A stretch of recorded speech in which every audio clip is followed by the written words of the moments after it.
What's going on, guys? Kevin here, Bojon Garage. Today's project we're going to be teaching or showing how to build a standard welding table. I've been doing more and more metal work in my shop, and I need a dedicated welding table now. Standard dimensions are like 3 foot by 4 foot by 3 foot tall. Standard size material. I actually did this with a 110 flux core. You can do this with basic hand tools if you need. I got chop saw, grinders, that kind of stuff. This is not too intricate, but serves a purpose, and I need to get this done. So it's mobile, rolls around real easy. Got a shelf down on the bottom. I'm going to start off, we'll show you from the beginning, raw material, out to this. The top I actually got from a previous table, hand-me-down, and I just adapted it to fit this, save a little bit of money. Otherwise, the tubing for the frame is all new. There's 16 gauge down on the bottom for the shelf, and I'll show you the process for doing all this stuff. Let's get into it. Okay, so we're just going to start off by wiping all the grease and oil off the tubing to start with. I'm using some denatured alcohol that I had laying around. I'm sure you wear gloves for this kind of stuff.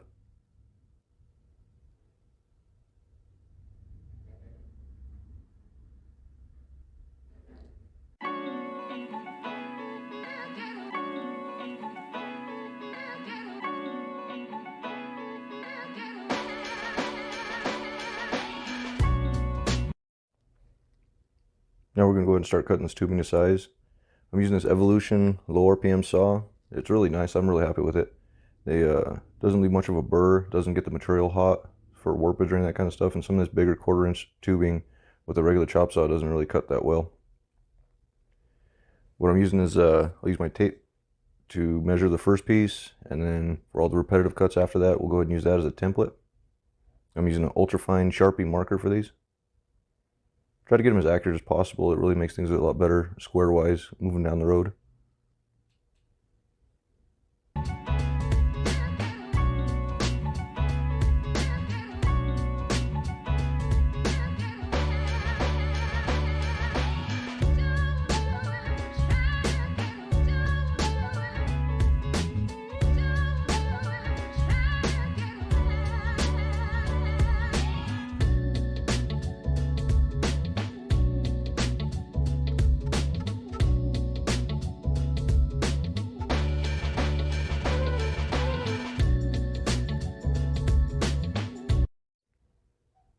Now we're just showing the different sizes and lengths. Try to keep everything together in sections. The top braces, the counterparts, all that stuff. Doesn't leave much of a mess either. I kind of like that. There's chips everywhere, but I was kind of showing you that the saw doesn't leave many burrs. Like I said, we got everything batched up in pieces. Just going through now, we're going to put a, not really critical, that kind of stuff, but probably about a 1/16 inch bevel on every end that gets welded, just for a little better penetration.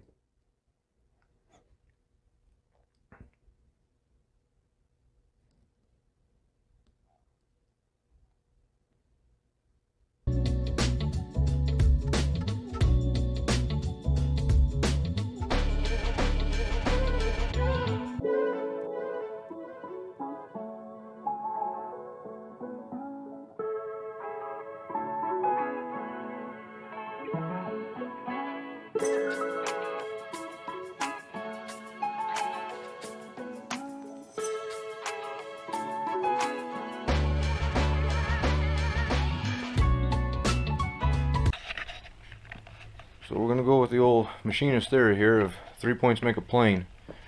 I don't have a decent table or anything square to build this on, so we're just going to build off my floor. The concrete itself is not very flat. I want this table to be pretty flat. So we're going to start with the base, and we're going to do 3 points. Make sure everything's flat and parallel, square, kind of tack everything together, and then go from there. Hope this works out. Okay, so we're going to start tacking everything together. Basically get 2 pieces nice and true, flat and square. Go ahead and put 4 tacks on it, move on to the next piece, and so on and so forth. And then at the very end of it, before we start welding things up, we're going to make sure everything's diagonally nice and square. This 3-point system really worked out well. The tubing ended up being very flat at the end. I'm using a 110 flux core indoors, which is not really advised. I do have an air filter in the shop, and for most of this I was wearing a mask and had a door open with ventilation, or otherwise it does get pretty smoky and pretty nasty inside the shop.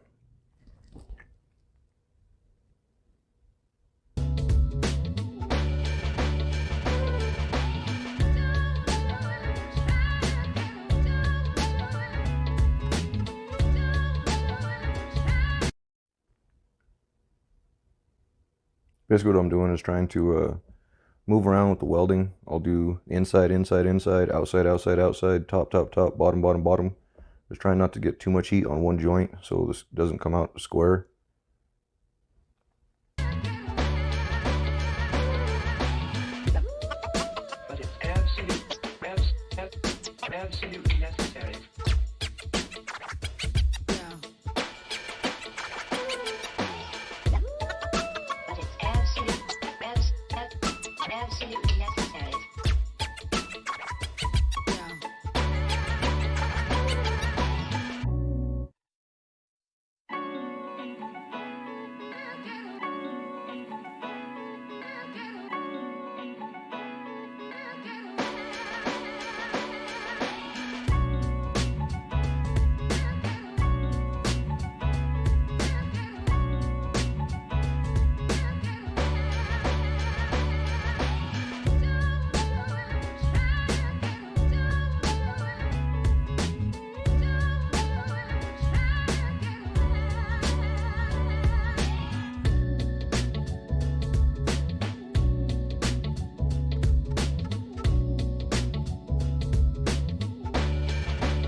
So now we're just getting things ground down so we can get the legs put on.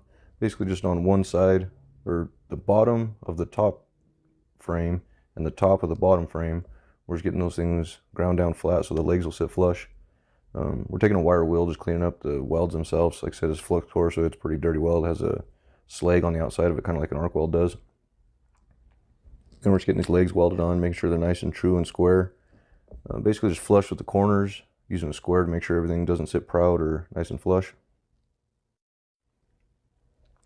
Just went through and put a couple tacks on everything to start with, and then when it was a full piece, went through and welded everything up again, going from one side to the other side to the other side, opposite corners, just making sure that try to keep things as square as possible, that it doesn't flex and twist.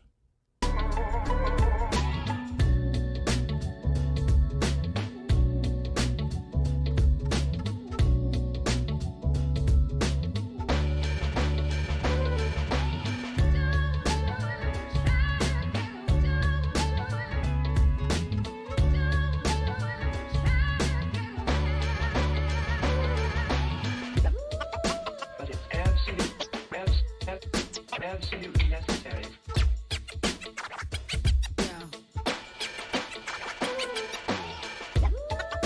But it's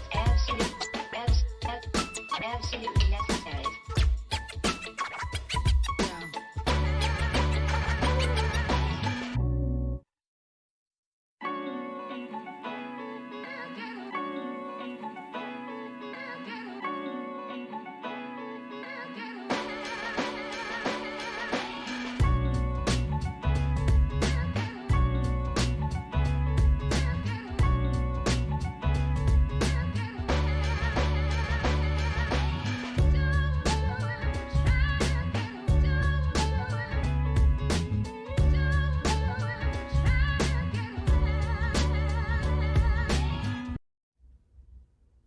Okay, now we're just getting on the roller casters. There's some cheap Harbor Freighters. I think they're rated like 300 pounds a piece, so they'll get the job done just fine. We'll just start put a couple 1-inch welds on all on the bottom side. And we'll flip it over and go ahead and put 1-inch welds on the top side too.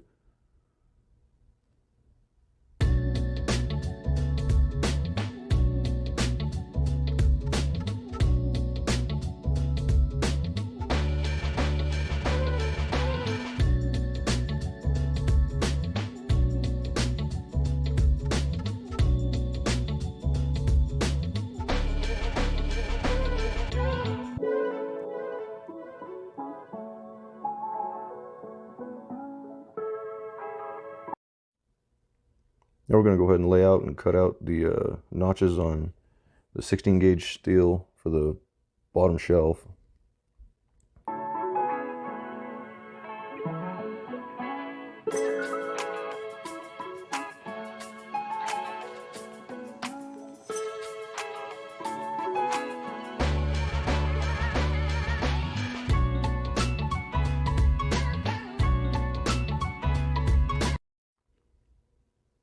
To weld in the lower shelf, all we're going to do is kind of center it in the frame. Then we're going to go ahead and mark off for 4 inches for our spacing on some tack welds. And then we're going to go through and grind off the very top of that just so it's a nice smooth surface. And then we'll flip the cart over, try to hold up on that center section while we weld up that center section to the center rail, just to make sure it's more secure. It doesn't want to flop around or anything like that.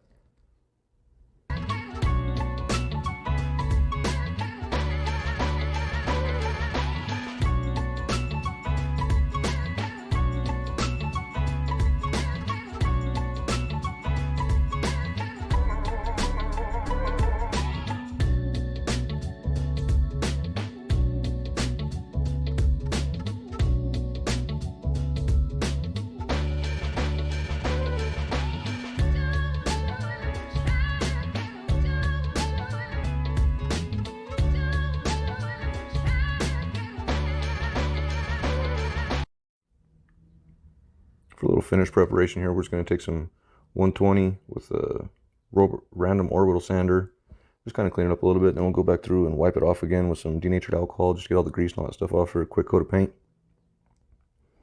Then we take it outside, just put a piece of cardboard around the wheels, just try to keep them from getting paint on them. And we're not going to get real carried away with this. It's a welding cart, so it's going to get beat up. I had a couple cans of black paint laying around.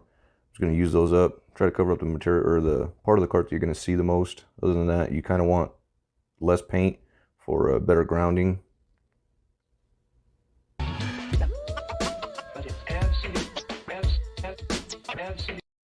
So here's the 1/4 inch plate that I repurposed from a different table.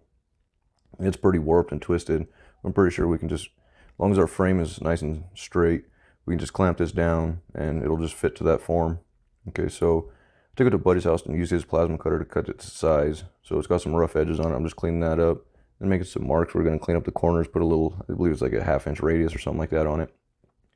And then we'll go through and hit it with the random orbital sander again, with just like 120, something like that. Just get the dirt and all that stuff off, just so it sits nice and flat.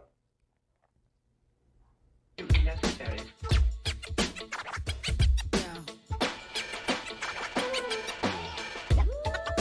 But it's absolutely necessary.